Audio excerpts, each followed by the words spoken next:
What's good, everybody? We coming with another draft class update, and at the behest of my man Nightwing, I decided to go back to doing 3 at a time on the draft class update.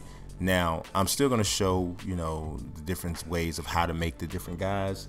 So I'm not going to move from that, but this will help show more at a time. I'm still probably going to move through just at the same pace, which I think been moving, at a pretty steady pace for the past a week or so. So with the eyes focused on the prize of finishing up this draft class by the time the real draft rolls around. So we're scrolling through. This is Sam Dekker. It showed you him before, but we have the NBA Combine official statistics for him now in terms of his height, weight, and wingspan. Still listed at the 6'9", with shoes 219 pounds. His wingspan is 6'11 and a half, which is not really that wide for a guy 6'9", but Sam Dekker is a skilled player. He, like I said before, he reminds me of a younger Mike Dunleavy. And this year he averaged 13.9 points a game, 52% from the field, shot 33% from three-point range, 71% from the free throw line, 5.5 rebounds, half a block, a half a steal. He's a glue guy is what he is. He's not going to be a superstar at all. He's a glue guy. That's what he does. If you take a look, well, I don't know how many people have access to this information, but if you look at like the 2-point, I look at this a lot, and this is kind of what helps me determine the mid-range shot.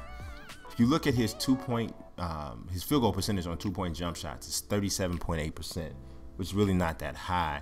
It's not horrible, it's not that high, but just by comparison, Frank Kaminsky shot 45.5% on 2-point jump shots. So that's that's what you're looking for. That's what you really want. So he got 3 badges, as you saw before, and if you take a look at his overall rating, got the 69, which is not bad for a rookie at all. I mean, that's not anything to be shamed of. You got some room to improve, can easily be like an 80 or something, in a pretty short period of time. So I think it's I feel real. I'll be honest, even when I do my what do you want to call it, my rating, sometimes I look and go, I don't know, but I stick to my rating so that I can be consistent. But to Sam Dekker, the 69 is something I feel really good about.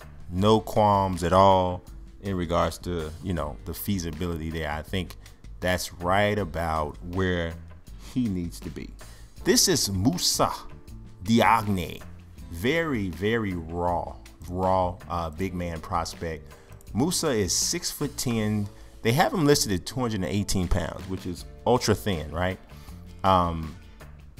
Good athlete from what you can see, and looking at the YouTube videos, there's not a lot really you can go on beyond that. 6'10 and a half with shoes, so I should actually have him at 6'11 because he's 6'10 and a half with shoes. 218 pounds, which is, like I said, thin. 7'3 and 3/4 wingspan, which is pretty decent. I mean, but you got guys like Jahlil Okafor with a 7'5 and a half wingspan, and guys like Robert Upshaw with a 7'5 wingspan. So, you got definitely have some guys who are wider and longer. But Diagne looks to be a good athlete with some spring. He looks to have a good future as a potential shot blocker.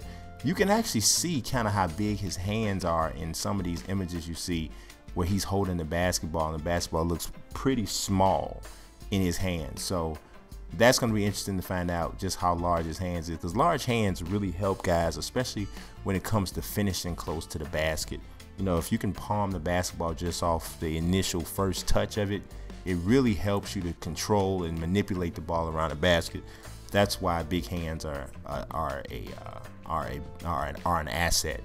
Also, for perimeter guys like Michael Jordan, humongous hands, Kawhi Leonard, allows them to manipulate the ball on the perimeter, pick the ball up off the dribble without necessarily going into a full gather, which would slow them down. So sometimes we hear these statistics or these measurements, and we don't really even know why, or it may not be explained why it's a big deal. But big hands, that's kind of where that comes from. That's some of the reasons why having huge hands are an asset. Obviously, the wingspan is, good for defense, and it's also good to when you raise your arms above your head to try to shoot to score. You're able to take the ball basically out of range to be blocked. But he only got one badge, only got a 58 overall rating too.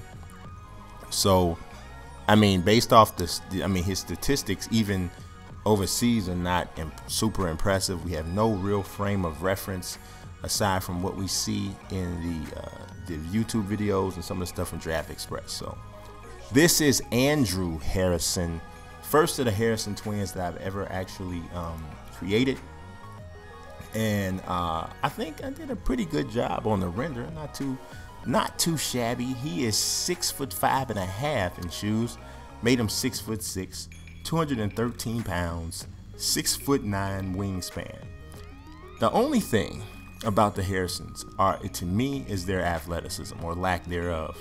Neither of them is explosive. Now, Andrew to me is the better prospect because he's a better shooter. Shot 38% from three-point range. His brother Aaron only shot like 30-31.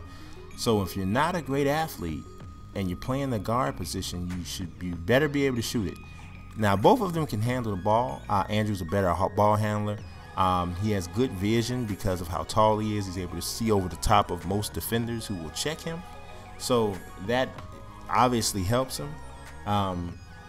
If you're wondering why I didn't show the signature stuff for Dekker and Diagne, I'm gonna go back and show that after we show Andrew Harrison's. But yeah, I mean, that's the thing. That's the thing. Off the dribble, this guy has some decent moves. He's usually able to muscle guys off the dribble, but he's not gonna be able to do that in the NBA because you're gonna be going up against bigger, stronger defenders on a more regular basis. In college, he's going against small guys. Even in practice at Kentucky, unless his brother was checking him, you got guys like Tyler Ulis checking him, who was 5'10", 5'11", or whatever, and smallish. So it's going to be interesting to see how his game translates in the NBA. He definitely has the confidence and the swag, so that's not going to be an issue at all. We know this guy totally 100% believes in himself, and it shows. He's a clutch shooter, definitely that. So we hooked him up in regards to that. But, it's going to be a little bit more to the game than that, of course. If you look at the stats, though, his scoring average went down a little bit, but that's because Kentucky was so deep. Only 9.3 points a game. He only shot 38% from the field overall, and the 38% from three-point line. So 79% from the free throw line, which is good because he does get to the line. 3.6 assists, 2.2 rebounds, 0.2 blocks, and 1 steal. I also wonder just how well is he going to defend on the NBA level. That's going to be really interesting. He's going to have to guard shooting guards. He can't guard point guards in the NBA. And is he going to be able to really do his thing defensively? So there's some real serious questions. I mean, he played very well at the draft combine, which is very encouraging. So you have to take a look at that. But I mean, it's gonna hit. He's one of the most, in my opinion, he's one of the most intriguing prospects, just because a lot of what we normally look at screams this guy's not going to be great in the NBA, but he has some other qualities that would make you say maybe we're wrong.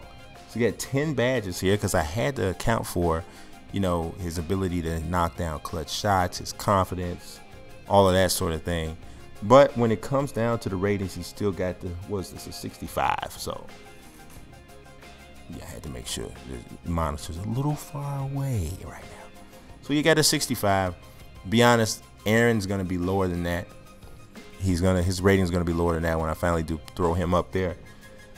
But 65 is not horrible. I mean, after rookie in his second year, he could probably be a 71, 72, depending on how the development goes. You see it go from there. But we're gonna take a look at his signature stuff in a second. And obviously, the star of this episode is Dekker.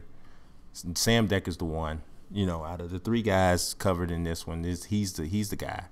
Andrew Harrison is the better 3-point shooter. Diagne is, I would say, if you're looking from a on a pound for pound basis, he's the better athlete. Wow, the best defender. Diagne would probably be the better defender, but Dekker's probably somewhere close to that.